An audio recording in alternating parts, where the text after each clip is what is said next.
जैसे ही गर्मियों का मौसम आता है वैसे ही हमारे लिए बहुत सारी मुसीबतें भी साथ में फ्री में आती हैं। तो आज का वीडियो आप एंड तक देखिएगा। वीडियो में बहुत सारे स्पेशल हैक मैं आपको बताऊंगी, बहुत सारे कमाल के ट्रिक हैं जो आपके जीवन को आसान बना देंगे। सबसे अच्छी बात यह है कि इसके लिए आपको 1 रुपया भी खर्च नहीं करना है। पहला यूजफुल टिप मेरा किचन से आता है। किचन में एक काम जो है हम कॉमन करते हैं वो है आटा लगाने का। पूरी बनाना हो, पराठे बनाना हो या रोटियां बनाना हो, आटा हम जरूर लगाते हैं। इस आटे को कम से कम 10 मिनट का हमें टाइम देना होता है ताकि ये रेस्ट करे और अच्छे से सुपर सॉफ्ट हो जाए। पर यही 10 मिनट हमारे लिए बहुत ज्यादा तकलीफ देह हो जाते हैं क्योंकि गर्मियों के सीजन में आटा बहुत जल्दी से सख्त हो जाता है। तो जब भी आप आटा लगा ले उसके बाद में हो सके तो कवर करके रखिएगा, पर उसके बाद भी ना ये सख्त हो ही जाता है। तो ये जो तेल का खाली पैकेट होता है ना, इसका आप यूज कर सकते हैं। तो मैंने यहाँ अभी ही आटा लगाया है। इसके बाद में इस आटे को लगाने के बाद में मैं इस पैकेट के अंदर डाल दूंगी। बहुत बार हमारे घर में भी ऐसा होता है कि कोई आएगा, यानी कि हस्बैंड है, बच्चे हैं, आएंगे तब हम गर्मा गर्म रोटियां बनाएंगे, तो हम आटा लगा के पहले से रख लेते हैं। हो सकता है 1 घंटे बाद हमें रोटी बनाना हो, तब तक ना इस आटे को थाल में मत रखिएगा क्योंकि आधे घंटे के बाद में ही आटा खराब होने का काम स्टार्ट कर देता है। तो कोशिश कीजिएगा इसे आपने अच्छे से लॉक करके या एयर टाइट कंटेनर में रखने के बाद ही फ्रिज में रखें। अगर आपके पास कोई एयर टाइट कंटेनर नहीं है तो इस तरीके से ये जो तेल के खाली पैकेट है इसका आप यूज कर सकते हैं और बढ़िया से इसको आप काम में ला सकते हैं। अगर इसके अंदर किसी तरह से तेल नहीं है तो आधी चम्मच से कम तेल लगेगा और अच्छे से इसके अंदर लगा लीजिएगा और उसके बाद में आप आटा रख दीजिएगा। आप चाहे तो सेलो टेप का यूज कर सकते हैं और इसे अच्छे से पैक कर के रख सकते हैं। आटा बिल्कुल भी काला नहीं होता है, ये मेरा आजमाया हुआ नुस्खा है, 100% वर्क करता है और आपका जो आटा है वो भी अच्छे से बढ़िया सॉफ्ट बना रहता है। अगला यूजफुल हैक मेरा पपीते से जुड़ा हुआ है। गर्मियों के सीजन में बहुत सारे फ्रूट आते हैं पर उसमें एक और अच्छा सा फ्रूट है, ये है पपीता। तो पपीता अगर ज्यादा आ गया है, ये बड़े साइज का हमने पपीता लिया है तो क्या होता है हम इसको पूरा कंज्यूम नहीं कर पाते हैं। तो ये भी लगभग 1.5 kg के आसपास पपीता था, इतना खाने में नहीं आ पाया। तो गर्मियों के सीजन में इसे कैसे रखें? ठंड के सीजन में तो हम ऐसे भी रख देंगे ना तो कोई दिक्कत नहीं है, ना इसके आसपास कोई मक्खी भिन आती है और ना ही ये जल्दी से खराब होते हैं। पर गर्मियों में जस्ट उल्टा होता है, इसमें मक्खी भी भिनपेगी और बहुत जल्दी से ये खराब भी हो जाते हैं। तो आपने लेना है एल्यूमिनियम फॉइल पेपर जो हर घर में होता है। अगर आपके पास नहीं है तो आप किसी प्लास्टिक का भी यूज कर सकते हैं। आपने यहाँ एल्यूमिनियम फॉइल पेपर को उतने ही टुकड़े में कट करना है जितना कि बड़ा आपका पपीता है। इसके बाद में इसको अच्छे से कवर कर देना है। 1 दिन तो आप इसे फ्रिज के बाहर रख सकते हो पर 1 दिन से ज्यादा मत रखिएगा, नहीं तो ये भी खराब हो सकता है। अगर आप एल्यूमिनियम फॉइल पेपर से अच्छे से कवर करने के बाद में फ्रिज में रखेंगे ना तो 4 दिन बाद भी ये आपको फ्रेश मिलेगा। उम्मीद करती हूँ ये वाला ट्रिक आपको पसंद आया होगा। अच्छा, हर घर में ना मिसिंग जुराब जरूर होते हैं। बहुत बार ऐसा होता है इसका कुछ यूज हमें समझ में आता ही नहीं है।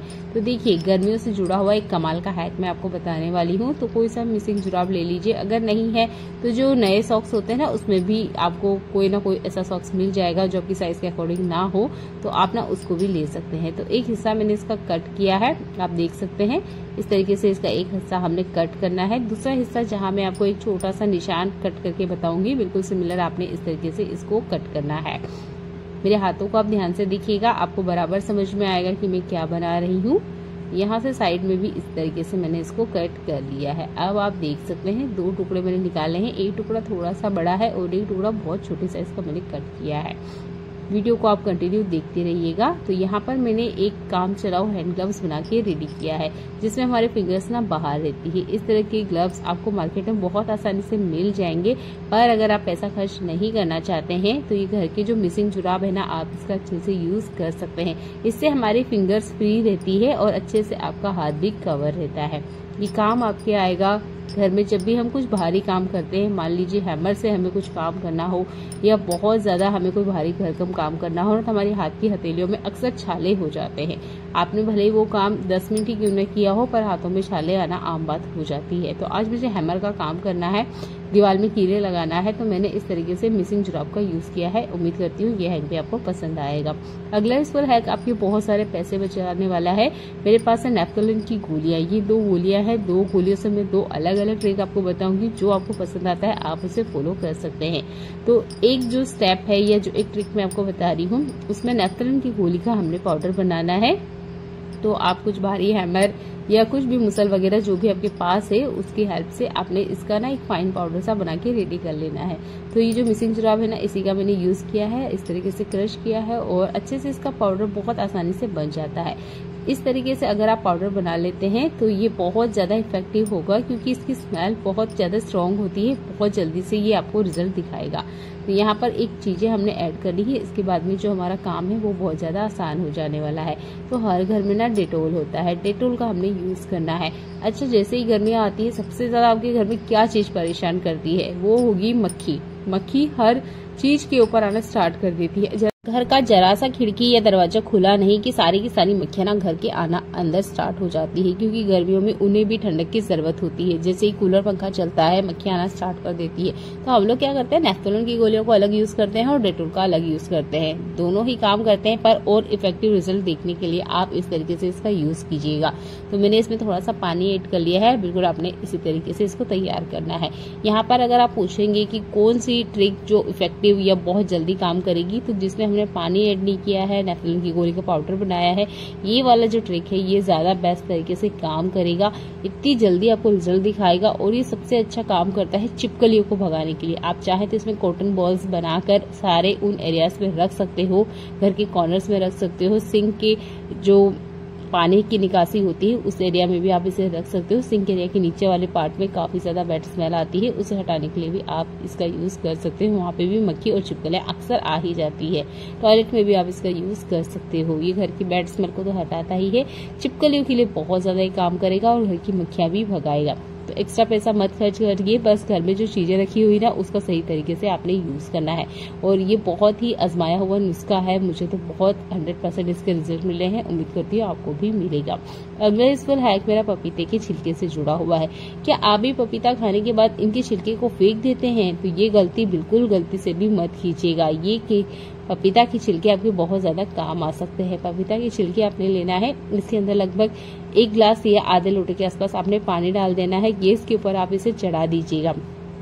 5 मिनट के लिए हाई फ्लेम पे इसे चलाइए। इसका जितना रस है वो सारा का सारा पानी के अंदर आ जाएगा। इस पानी का यूज कर सकते हैं आप अपने बालों को वॉश करने के लिए, अच्छी सी सिल्की शाइन आती है। अगर आप बालों को यूज नहीं करना चाहते हो तो इसे स्टैंड करके आप अपने प्लांट को दे सकते हो, अच्छे से फर्टिलाइजर का काम करेगा।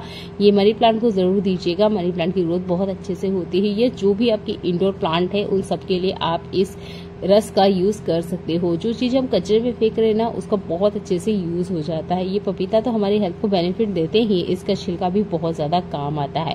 अगर आप इसे बालों पे भी अप्लाई करते हैं ना तो आपके बाल बहुत ज्यादा सिल्की शाइनी होंगे विदाउट शैम्पू के। तो ये यूजफुल ट्रिक आप अपना सकते हैं और इस छिलके को फेंकने से पहले ये जरूर करके देखिएगा। गर्मियों का सीजन आ चुका है, कोई भी गृहिणी नहीं चाहती है कि वो घंटों घंटों किचन में खड़ी हो और रोटियां बेले। तो जब भी आप रोटी बनाते हैं तो इस स्टेप को जरूर फॉलो कीजिएगा कि आपने नाखून वाले हाथ, जिस हाथ में आपने नाखून बढ़ा रखे हैं उस हाथ से तो कभी इस आटे को नोचना नहीं है, यानी कि इसके छोटे छोटे पेड़े नहीं बनाना है। कोशिश कीजिएगा जिस हाथ से आप रोटी ज्यादा बनाने में यूज करते हैं या आटा लगाते हैं उस हाथ में नाखून ना रखें। अगर रखते हैं तो आप नाइफ का जरूर यूज करें। जब भी आपने आटे की लोई बनाना है या इसके पेड़े बनाना है, अगर आप बिगनर है तो इस तरीके से आप इसको पहले बेल लीजिएगा एक सिमिलर साइज में। इसके बाद में नाइफ की मदद से आप कट करेंगे तो एक साइज के पेड़े बनके रेडी होंगे। इससे पहले मैंने बड़ी सी रोटी बनाई थी और उसमें ढक्कन की मदद से कट करके आपको बताया था, वो भी स्टेप बहुत ज्यादा आसान है। और अगर आप रोटी बनाते रहते हैं तब आप ये नाइफ वाले ट्रिक को जरूर यूज कीजिएगा। कभी भी आपको आटा नहीं नोचना है, क्योंकि हम हमारे नाखूनों को कितना ही क्लीन करके क्यों ना रखे उसके इनसाइड बैक्टीरिया होते ही हैं। तो इस तरीके से हमेशा चाकू का हेल्प लें या कटर वगैरह आपके पास है तो इसका आप यूज कर सकते हैं इनके पेड़े बनाने के लिए। एक साथ जितना हो सके आप पेड़े बना लीजिए, कम से कम 8 से 9 पेड़े आप एक बार में बना लीजिएगा। इसके बाद में आप इसमें सूखा मोइन लगा सकते हैं। इसके बाद में आप अपनी 3 से 4 रोटी पहले बना लीजिएगा। इन स्टेप को फॉलो कीजिएगा, गर्मी में रोटी बनाने का काम आपका आसान हो जाएगा। क्योंकि गर्मी में यही सबसे बड़ी सिरदर्द होती है कि गर्मी में गैस के पास खड़े होके हमें रोटी बनाना होती है, जिसकी वजह से बहुत ज्यादा हमें तकलीफ होती है, काफी सारे पसीने आते हैं और ये काम करने को हम अवॉइड भी करते हैं। पर अगर आप इन स्टेप को फॉलो करते हैं तो रोटी बनाने का जो काम है वो आसान हो जाएगा। कोशिश कीजिएगा 3 से 4 रोटी पहले बना ले, उसके बाद में ही गैस चालू करें ताकि आपको जितना हो सके कम से कम गर्माहट लगेगी। कम गर्माहट लगेगी तो आपको गर्मी कम लगेगी और रोटी बनाने का जो काम है उसे करते हुए आपको कोई तकलीफ नहीं होगी। आज का वीडियो आपको कैसा लगा है कमेंट करके जरूर बताइएगा। वीडियो अच्छा लगता है तो लाइक और शेयर कर दीजिएगा। चैनल पे पहली बार आए हैं तो सब्सक्राइब कर लीजिएगा।